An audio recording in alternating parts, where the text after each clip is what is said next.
se firmó un nuevo acuerdo con el Fondo Monetario Internacional que básicamente modifica el precio del dólar y por ende todos los precios del resto de la economía argentina. Esta es una de las claves. Los acuerdos con el Fondo Monetario Internacional siempre son inflacionarios. Hasta ahora fueron inflacionarios y esa era una de las discusiones que atravesó el gobierno de Alberto Fernández. ¿Y por qué son inflacionarios? Básicamente porque en el manual del fondo es rígido a comprender la relación que tiene Argentina en términos de su economía bimonetaria. Digo, esto que se dice mucho en la academia económica, y me refiero al mundo, ¿no? A nivel global, de que hay 4 maneras de explicar la economía: la ortodoxa, la heterodoxa, la argentina y la japonesa. No es joda. No es joda. Hay una incomprensión en la literatura económica sobre qué es una economía bimonetaria en los términos en que se reproduce en la dinámica local. Y esta es la discusión que no le pudo ganar el gobierno nacional al Fondo Monetario y que la viene llevando desde enero. Es pregunta, digo, si todo está saliendo de acuerdo al plan, y si uno revisa las declaraciones o lo que venían contando, lo cierto es que eso por lo pronto no, eso ya está respondido. Porque el plan era sostener el tipo de cambio fijo hasta las elecciones, sabiendo que estaba atrasado, reconociendo las debilidades, pero en este juego resigno tipo de cambio y competitividad de la economía en términos externos, acumulación de reservas, en función de que no se me dispare la inflación. Ese era el dilema en el que caminaba el gobierno, traducido, por supuesto, cuya raíz hay que buscarla en la economía bimonetaria, y ahí se complejiza. Digo, vos no podés estar permanentemente jugando a si pisás el tipo de cambio o si dejas correr los precios. Digo, eso en términos coyunturales y de muy corto plazo. En términos estructurales es insostenible. Digo, en algún momento tenés que empezar a tocar profundamente eso, que es la economía bimonetaria. Las medidas concretas son, digo, las tenemos que mencionar porque la última vez que charlamos fue el viernes previo a esto, es el esquema de bandas, esta flotación del tipo de cambio en la que, según el relato oficial, puede establecerse en un piso de 1.000 a 1.400.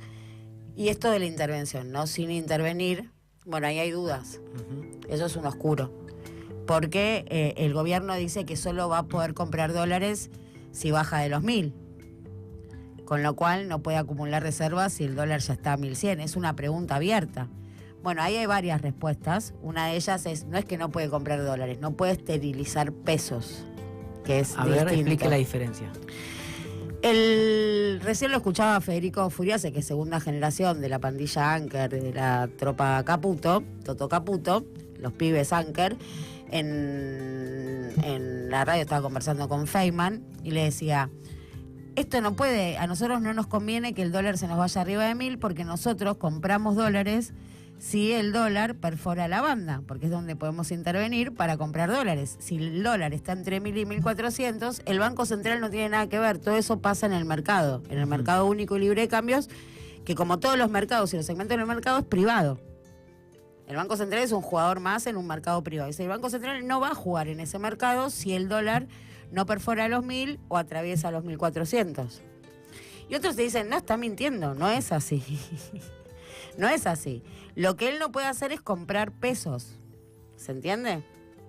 Compra pesos, pero sí puede intervenir en el medio. ¿Cómo? Bueno, ahí es una duda que tenemos que, y seguramente vayamos tramitando a lo largo de este espacio, porque hay que entender que un nuevo acuerdo con el Fondo Monetario Internacional tiene muchas aristas, hay muchos temas y muchos claros oscuros todavía sobre esto en la previa, porque estamos a 35 minutos de la apertura del mercado. Ayer leí en Clarín, Glesser, que Milei creía que esa banda tenía que ir de 1.100 a 1.250 o 1.300. ¿Puede ser?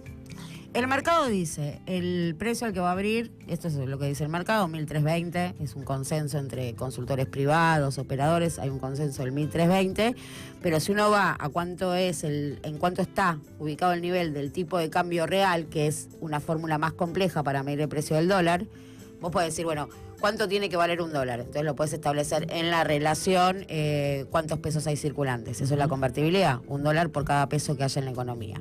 O puedes decir, el precio del dólar es el que me conviene para las exportaciones, para fomentar exportaciones. Entonces tenés un dólar devaluado, un dólar alto. Pero con intervención del Estado. Es una política, es decir, bueno, yo quiero un dólar alto para que se exporte más. O quiero un dólar barato para la sensación de me voy a Brasil, un dólar barato que fomenta el DM2. Son políticas, decisiones políticas del precio del dólar. Ahora, hay una fórmula que establece el tipo de cambio real, y este tipo de cambio, que es el que miramos desde este espacio, porque es el que vemos dentro de las formas de calcular cuál es el tipo de cambio, creemos que es el que mejor refleja un tipo de cambio real, que no existe de equilibrio para siempre, porque son flujos que todo el tiempo se modifican. Entonces, tenés un precio fijo si no tenés un flujo constante ni de demanda ni de oferta. Más allá de eso, ¿cómo se calcula? Bueno, en relación a tus socios comerciales, a tus principales socios comerciales. También se incorpora ese factor, y ese es el tipo de cambio.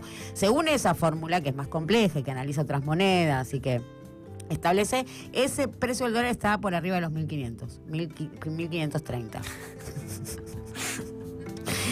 De hecho, voy a decir que ayer hubo una discusión entre el dueño de Ualá, Pier Paolo Barbieri, y Marco Galperín, de Mercado Pago en este caso, que es Mercado Libre, pero su billetera virtual, compitiendo, tirándose por la cabeza quién tenía el dólar más barato, porque tienen impuestos y bla. Y competían por esto, bueno, le ganó la discusión Galperín, pero los dos lo tenían arriba de 1.400. ¿Y cómo se la ganó? Porque le dijo, no, yo no cobro estos impuestos que vos sí cobras. Entonces, Pier Paolo Barbieri decía, mi dólar más impuestos está a 1.400 no sé qué, el de Galperín está a 1.500. Y Galperín dijo, no, yo no cobro el impuesto que vos cerrás.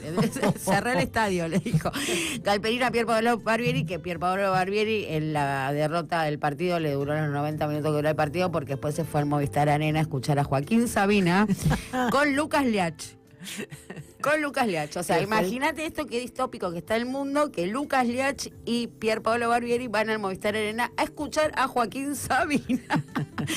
No, de verdad es una foto de la propia del género de lo grotesco. Volviendo al FMI. Acá hay una pregunta que me parece que es la que se instala, que es, ¿esto le va a dar la luna de miel al gobierno? ¿O lo va a llevar a la derrota porque va a tener una espiralización de precios, una recesión económica que va a despertar esa resistencia social y va a dejar de acompañar el proyecto del gobierno? Es la pregunta que queda abierta. Volviendo a las medidas, me queda agregar que vienen mañana, no hoy, mañana, y esto no es un dato menor, 12.000 millones de dólares que manda el fondo de UNA en nuevamente un crédito que tiene la característica de ser excepcional. Entonces, cuando vos tenés 2 seguidos excepcionales, deja un poco de ser excepcional, porque ya tenés 2 excepcionales, vas acumulando excepcionalidades frente al Fondo Monetario Internacional. Para abonar la idea de que le va a dar una luna de miel, de que el gobierno va a poder con esta balsa llegar a la orilla de las legislativas, es una balsa. El sustento o el fundamento del gobierno es, bueno, y acá entra la pregunta sobre el cepo, ¿no? Que es la otra. ¿Se liberó o no se liberó el cepo? Pues tampoco queda muy claro. Está en discusiones o está en debate. El gobierno dice sí, o sea, es el título que en modo de la revista están publicando Clarín y La Nación, que están en modo, o sea, como si la historia no hubiese pasado. Otra vez, en modo de la revista, diciendo fin del cepo. Bueno, ¿se liberó el cepo? Bueno, se liberó para las personas humanas, no para las empresas, ni tampoco para el stock acumulado de deuda, tanto de lo que se debe de importaciones acumuladas durante la gestión de Massa, pero también en parte durante el gobierno de Milei. Se ven importaciones, eso es stock, y se deben dividendos, ¿no? Que se calculan en 7.000, 8.000, yo creo que es más, millones de dólares. Que se deban importaciones es que las empresas importan, pagan. No pagan. No pagan. Le deben a sus proveedores. Bien. Que en muchos casos son filiales, o sea, son las casas matrices de sus propias filiales, y en muchos casos también son importaciones dibujadas o pago de servicios que nunca se contrataron.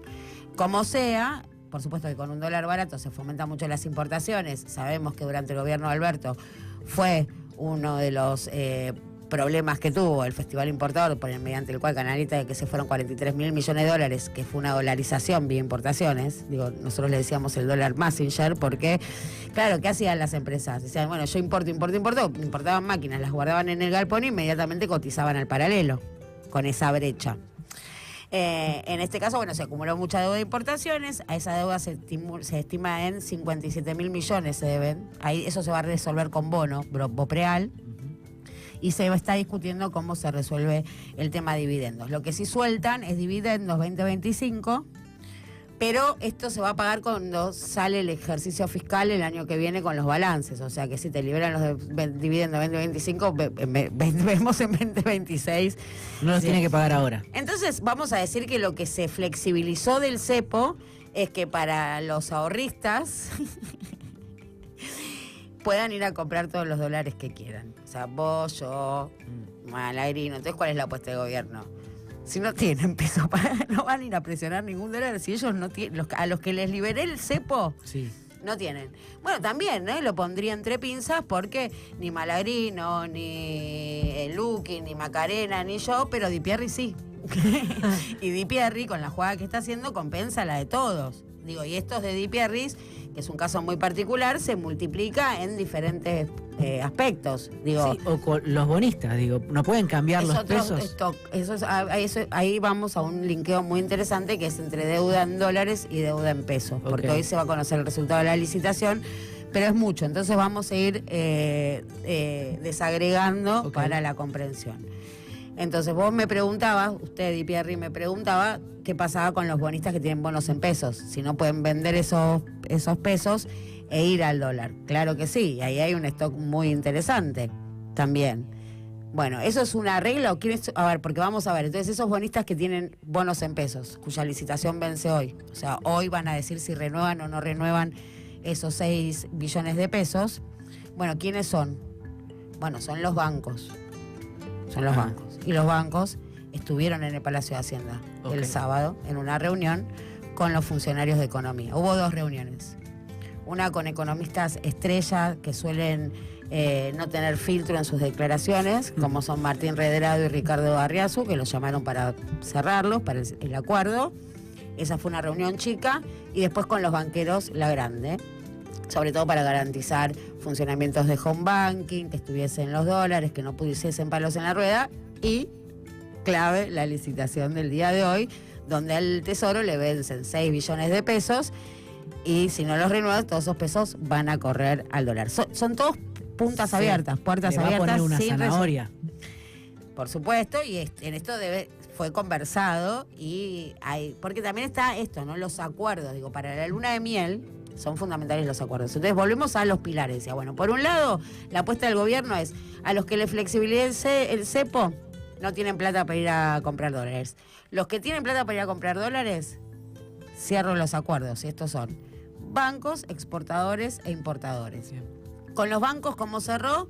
Bueno, ahí está la reunión del sábado. Hay que ver el resultado de la licitación de hoy, si acompañan o no acompañan, y el funcionamiento de los home banking, y si efectivamente esa reunión fue prolífera en el sentido que buscaba el gobierno.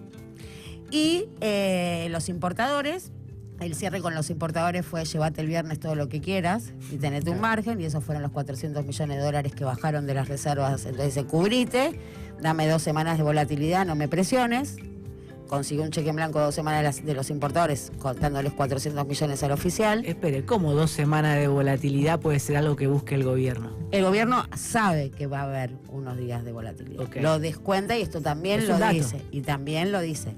Pero para estos días de volatilidad lo que tiene son cierres. Cierres con los jugadores claves de este asunto, que son importadores, que ya les dio la guita para que estén tranquilitos 2 semanas. Y a los exportadores, ¿qué? La eliminación del blend. Entonces, con la eliminación del blend, que le estaba reconociendo por soja 1.130, si no me equivoco, 1.100 en la zona de los 1.100, si efectivamente ahora el dólar se estaciona en 1.320, sí, los exportadores tienen una ganancia. De 200 pesos muy por dólar. Muy tentadora a liquidar, porque les mejora el tipo de cambio a comparación del día viernes. Entonces, los cierres con los actores para que esto sea una luna de miel están sobre la mesa. Digo, la pregunta es si efectivamente van a convenir. Y si uno se remite a las declaraciones, por ejemplo, Gustavo Idígoras, que es la voz cantante del complejo agroexportador, dijo, esto va en la medida correcta. Esto va en la medida correcta, estamos arriba del barco. Bueno, y si la cosecha gruesa efectivamente se concreta, que ahí están circulando algo así como 15.000 millones de dólares, que por lo general suelen liquidar la mitad, ya es un montón, ya si te liquidan 7.000, estamos joya. Bueno, podría llegar a la orilla de las legislativas en ese tipo de cambio, en la zona de como dicen ellos, en la mitad de la banda, y la pregunta ahí es, ¿cuál es el traslado de precios?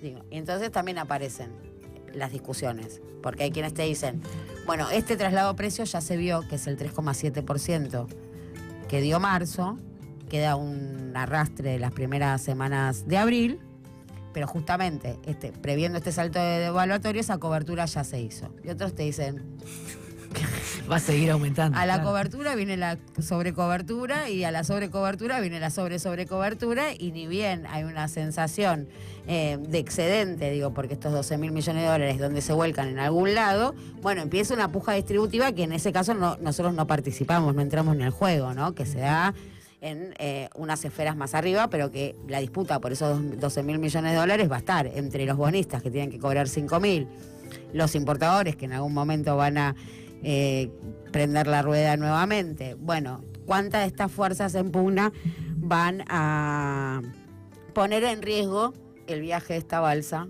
hacia esa orilla legislativa? Y para cerrar tema Fondo Monetario Internacional, porque después por ahí nos metemos más profundamente en el tema de la licitación, que no es joda, y ahí cómo se dan los acuerdos y cuáles son los antecedentes cercanos y cómo se dio vuelta la tara para el gobierno favorablemente de cara a esta licitación a partir del acuerdo con el Fondo Monetario Internacional, mencionar 3 puntos más respecto a esto. Por un lado, que dice las reformas estructurales, que no es menor, esto está en el Staff Level Agreement, que es este documento de 128 páginas que dio a conocer el viernes el Fondo Monetario Internacional, donde está muy clara la exigencia de la reforma previsional, la flexibilización laboral y la eliminación de los subsidios a las tarifas. La eliminación de los subsidios a la tarifa le quedan muy cortitos, media cuadra más que tiene que caminar el gobierno, pero sí da cuenta, ¿no?, de que la disputa en la cartera de Energía y el Ministerio de Economía durante el gobierno de Alberto Fernández estaba intervenida por el Fondo Monetario Internacional. Digo, fue una discusión que estuvo intervenida por el Fondo Monetario Internacional entre Martín Guzmán y en ese momento el rostro visible de esa discusión era Federico Basualdo. Martín Guzmán con el acuerdo con el fondo bajo el brazo y Federico Basualdo del lado de la discusión y vuelvo a la idea de que el Fondo Monetario Internacional firma con la Argentina acuerdos inflacionarios. Acuerdos que son inflacionarios porque ya en la previa de la firma del acuerdo ya hubo remarcación de precios y vimos la disparada de la inflación de abril. Y tema tarifas, que no es un tema menor porque el costo de la energía argentino está dolarizado. Y la pregunta es cómo se va a establecer en un esquema de flotación entre bandas esos costos que no es menor en la composición de la factura en la antesala de la presentación de la revisión quinquenal tarifaria que tenía prevista la secretaria de Energía, María Tetamanti, presentar la primera semana de mayo y que a las claras esto altera de alguna manera ese plan que fue armado en función en otro régimen cambiario y tan intrínsecamente relacionado. Bueno, lo cierto es que va a haber que seguramente se posponga o se prorrogue, ¿no?, en la revisión quinquenal tarifaria, que te la venden como una revisión total de la cadena de valor de generación de energía, no es más que la revisión de la tasa de rentabilidad que tiene cada una de las empresas. Te lo venden como, bueno, estamos revisando las tarifas y lo que se está discutiendo es qué porción del precio se llevan distribuidoras, el sector de las distribuidoras y transportes, que es el que está regulado. Para seguir conversando, muchas puntas dejamos abiertas, son las que están sobre la mesa, cuando faltan 20 minutos para la apertura del mercado más esperada del año.